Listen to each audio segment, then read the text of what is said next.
is up, YouTube? Today I'm going to make a video talking about the new wheel and tire setup for the BMW 135 and how I think I've achieved a really proper fitment with a nice square wheel and tire setup. Stay tuned.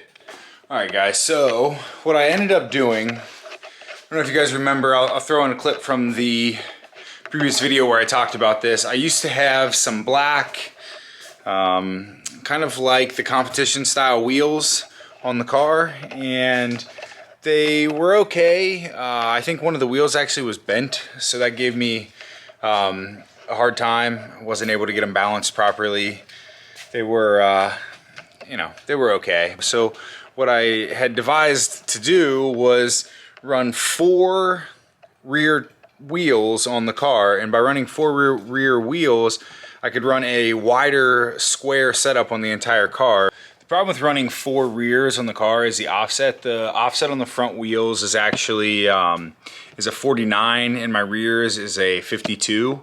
So having a lower number offset, it puts the wheel inboard more, outboard more, excuse me, and the rear wheels higher number, putting the wheels inboard further, would cause issues where the wheel would actually be hitting the coilover. So what I was able to do was I bought 15mm spacers, and I'm running those at all 4 corners on an 8.5 by 18 plus 49 offset. No, 8.5 by 18 plus 51 offset. So I'm running those at all 4 corners, and what that effectively does is brings my wheel offset down to 37, so it puts my wheel further outboard on the car, and that enables me to run rears up front as well. Now, in doing this setup, I'm actually also running a slightly skinnier tire, so I've got a little bit of stretch compared to the factory fitment of the tire to wheel. And what this enables me to do is not have any rubbing issues.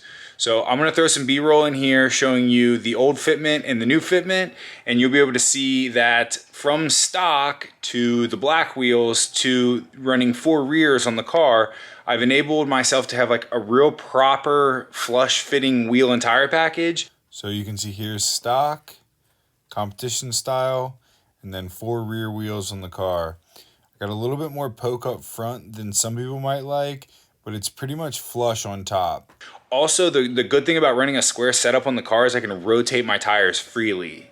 So now I can rotate my tires corner to corner versus like in the past, I could only rotate my tires side to side because I had a staggered wheel and tire setup.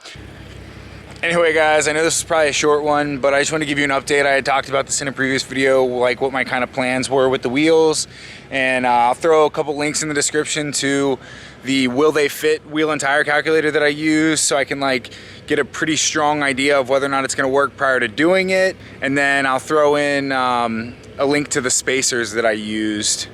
They're actually off Amazon. They were a great fit, and they're hub centric, so like perfect spacers, good deal, and great setup. Later.